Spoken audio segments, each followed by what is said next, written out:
Alright, welcome back, ladies and gentlemen. We got us something a little different today. Different compared to what I normally get to play with anyway.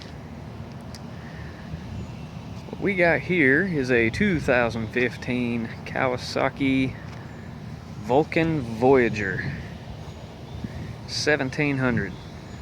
Big bike. And getting straight down to the nitty-gritty, I did kind of ride it out here a little bit. Random neighborhood. Starting off on the front, this does have dual disc brakes. It does come with anti-lock and 4-piston calipers on the front.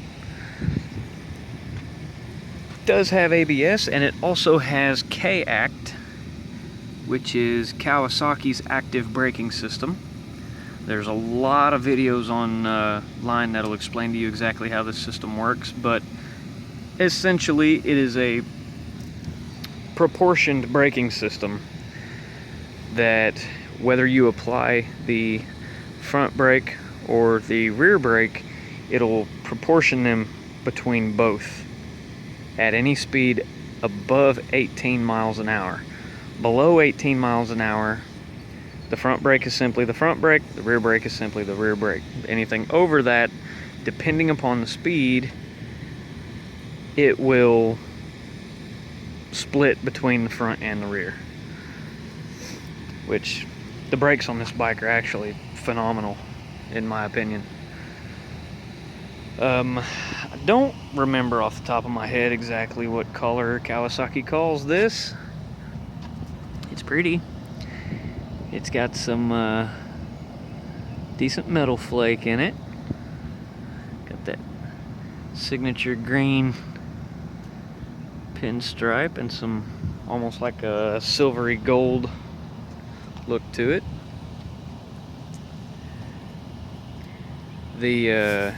Let's come around this side. This bike's actually got a lot of pretty cool features. Let me get my finger out of the way so you guys can see it. Which of course you see the big fairing. It's got all the goodies up here.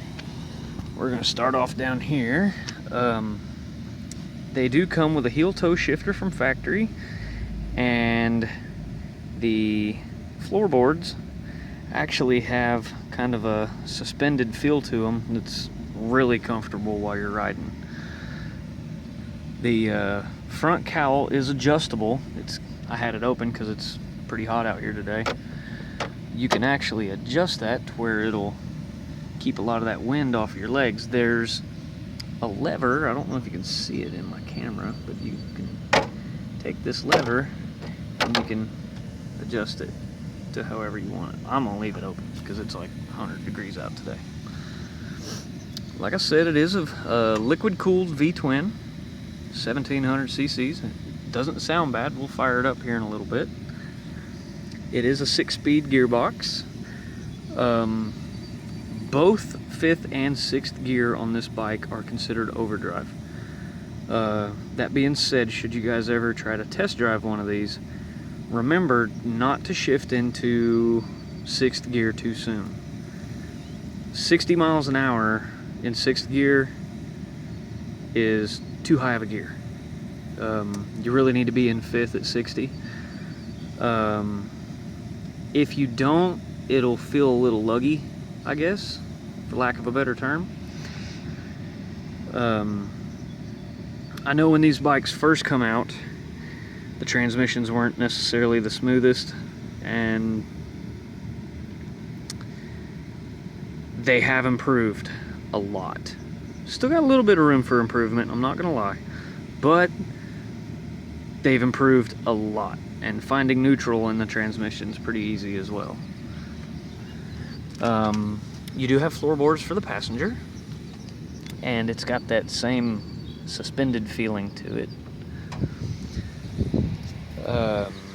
Another thing, it's got highway bars on the front and highway bars for your bags out back. This is a special little thing that they put on here for cooling. The radiator up front, as you can see, is completely boxed in. Okay, they do that to divert a lot of heat away from the passenger, and that's just part of this system and this system. Inside this case, there is a fan. Okay, I'm gonna walk around the other side. When your radiator fan kicks on, that fan kicks on, and it's open right here. Okay, right above your exhaust. And what it does is that draws air through here, pulling the hot air away from the exhaust and away from your passenger, and it will divert it. Let me walk back around this way. I probably should have started talking about this on this side. But it'll suck it through here, and then it'll dump it out over here at a lower part, helping to keep your rider and the passenger a little bit more comfortable. So Kawasaki put a lot of thought into that. That's a pretty cool feature I'd like to see on other people's bikes too. The saddlebags, they open really easy. They're nice and spacious. They're also very easy to remove. These are held on with 3 bolts. So if you take them 3 bolts, you basically have access to everything that you need to get a hold of over here. Speaking of over here, it is a belt drive, so you don't have to worry about the hassle of the chain. And, you know, belts have been proven to be great. I mean, they're quiet, no maintenance, they last a long time. The rear suspension is an adjustable air shock, so that's another really good little add-on there. Now, the top box, walking around the back, you see the duals.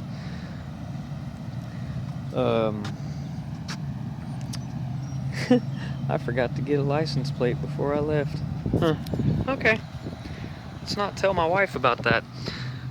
You have a really bright LED strip right along through here. And the bag itself is actually really spacious. Of course, you got your cargo rack right there.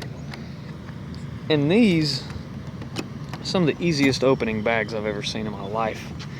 And they're all lockable. It does have a weatherproof seal. It goes around. And you've got plenty of storage space. Everything's nice and solid. Nothing's cheaply made. It's very, very good quality. All in all, it's a pretty good little scooter.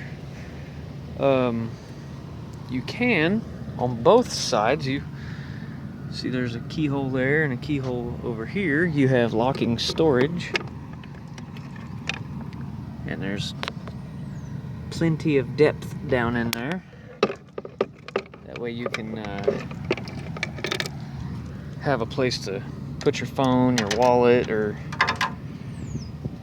maybe a Coke. You might be able to fit a can or something down in there. This particular bike, don't have to worry about it. You got a cup holder. You do have your controls over on this side. The sun's really messing me up here. For your radio, your tuner, and communications. Got a couple different drive modes and whatnot over here. Let's go ahead and turn that key. Show y'all how many miles she has. I love the way they've got their gauges set up in this. It's like new school meets old school. 16,637 miles. So for a touring bike, this thing is very, very young. Still got a lot of life left to it. The seat is nice and plush. It's probably 300 degrees right now because the sun's beating down on it, but oh, I should have put something on there. But let's go ahead and fire this thing up so we can hear what it sounds like.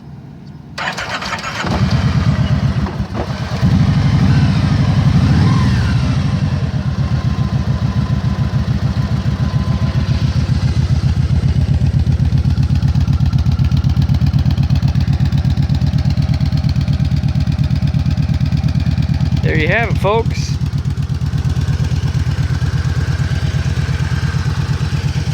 Beautiful, beautiful bike.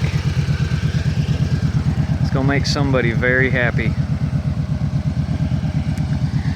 If you enjoyed my video, give me that thumbs up, and don't forget to hit that subscribe button if you haven't already.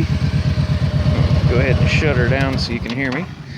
This bike is for sale. You can check it out at pioneermotorcycles.com. I will have the link, well, the website in my description. Sometimes it comes up as a link, sometimes it doesn't. I'm yet to figure that out. If it's not a link, you can copy it and paste it at the top of your browser, and it will take you right to their website. I do not know how much they're asking for this because we literally just got it in like yesterday. But all in all, it's a really, really nice, smooth running bike. I was a little intimidated because I've never ridden one before, and I got on it and they're smooth as butter. There's absolutely nothing to worry about on this thing. But if y'all enjoyed my video, make sure you hit that bell button after you subscribe to my channel. It's right down there somewhere, and it will notify you every time I put new content out. So I would greatly appreciate it if you guys would do that. Feel free to leave any comments that you want. I love comments from you guys, and we will see y'all next time.